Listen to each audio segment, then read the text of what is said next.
네, 대선이 딱 85일 남았습니다. 더불어민주당 공동상황실장을 맡고 있는 조응천 의원과 함께 선거 이야기 좀 나눠보겠습니다. 안녕하세요, 의원님.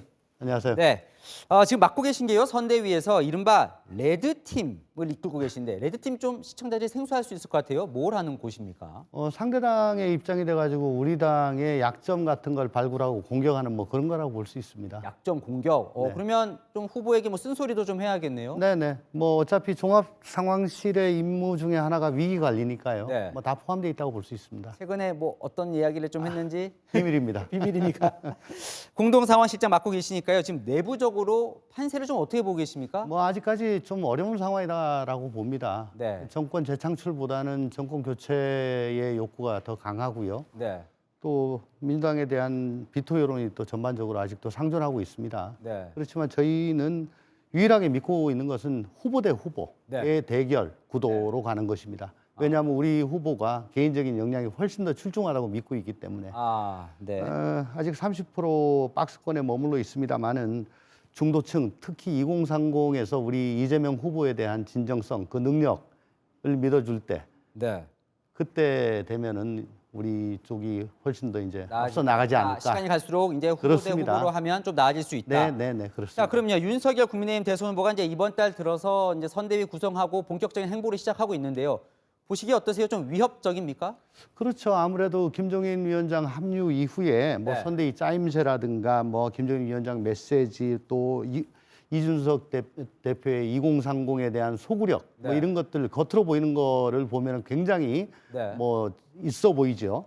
그렇지만은 또 한편으로 보면은 네. 뭐 이런 말씀 드려가지고 어쩔지 모르겠습니다만은 윤석열 후보의 네. 그 실력이 좀 부족하니까 네. 그 약점을 감추기 위한 전략으로 보인다. 아. 뭐 그런 말씀도 함께 드립니다. 후보 대 후보의 전략을 말씀하시고 아주 영리하다. 예, 그렇게 말씀드립니다. 영리하다. 예, 그런데요, 윤석열 후보가 사실 공정, 정의 이걸 내세우고 있는데 공정과 오히려- 상식. 공정과 상식. 예. 오히려 윤석열 후보는 그런 말을 할 자격이 없다. 이렇게 비판을 세게 하셨어요. 예, 수십 년간 뭐 윤석열 후보 같은 검사로 지켜봤습니다. 네. 근데 윤석열 검사는 네. 수사 목적 달성을 위해서는 법치주의나 피해자의 인권 이런 거는 별로 고려 대상이 아니었습니다. 옆에서 보시기에. 그렇습니다. 오히려 네. 굉장히 피의사실 공표 같은 걸 통해 가지고 손쉽게 수사를 했죠. 네. 그래서 뭐 기억나실랑가 모르겠습니다만은 변창훈 검사라든가 이재수 전 기무사령관이라든가 네. 그 수사 과정에서 피해자들이 한둘이 아닙니다. 그래서 저는 윤석열 후보가 검찰총장 되기 전에 네. 총장 돼서는 안 된다고 주장을 했고 네. 그 과정에서 우리 당 지지자들한테 많은 비난을 받았었습니다. 이미 옛날에. 그때 장제원 의원이 피 묻은 손으로 검찰의 수장이 될 수 있냐? 장제원 의원이 그때 그렇게 얘기를 한 것도 좀 기억이 납니다. 네. 전 도대체 윤석열 후보의 공정과 상식이 뭔지 전 아직도 모르겠습니다. 윤석열 후보의 그 뭐 별의 순간이란 그 별은 저는 저게 자체 발광이 아니고 저는 반사체인 것 같다. 즉 누군가가 만들어준 그런 별인 거라고 생각합니다. 검찰총장 청문회 때 전에도 이제 대부분의 지금 여당 인사들이 찬성할 때도 의원님께서는 반대하셨다. 엄청 욕 먹었습니다. 네, 그때도 반대하셨다 얘기를 하셨는데, 네. 자, 부인 이제 윤 후보의 부인 김건희 씨 관련 의혹이 지금 오늘 이제 허위 경력 기재 의혹이 나왔는데 영향이 좀 있을 거라고 보십니까? 선출직 검증의 강도는 권력의 크기와 비례한다 이렇게 볼 수 있겠죠. 네. 윤석열 후보는 지금 대통령 되려고 하는 분이고 김건희 여사는 또 영부인이 되려고 하시는 분입니다. 네. 배우자의 검증은 결혼 전후가 문제가 아닙니다. 네. 공직으로 이제 저 영부인은 네. 또 저 공적 영역으로 나가시는 분이기 때문에 네.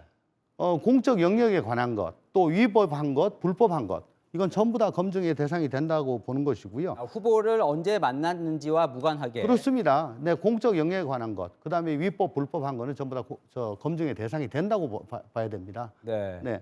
그리고 김건희 씨는 그 허위 경력 또 수상 경력으로 서울여대의 그 겸임 교수 자리를 지금 얻었다고 지금 보도되고 있습니다. 네. 그를 근거로 해가지고 그 이후에 또 교수 자리, 또 국민대학 겸임 교수까지 지금 가신 네. 걸로 지금 그렇게 돼 있거든요. 네.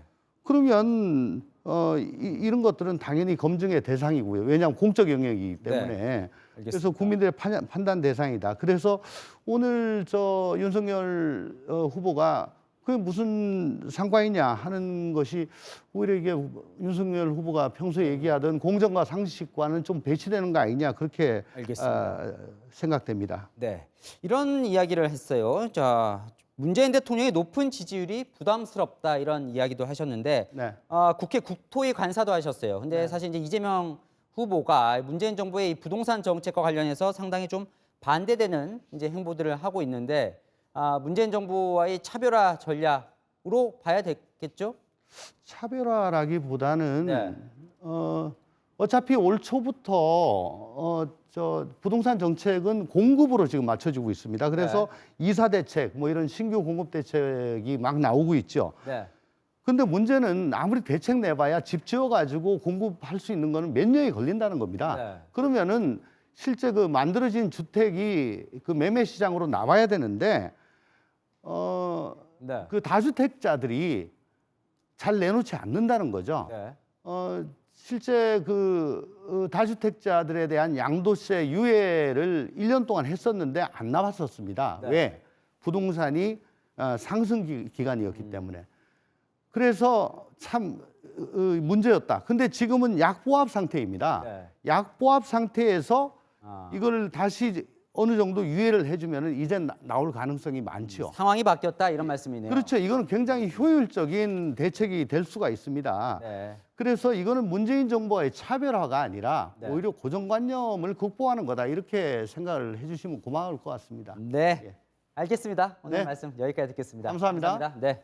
지금까지 더불어민주당 조응천 의원이었고요.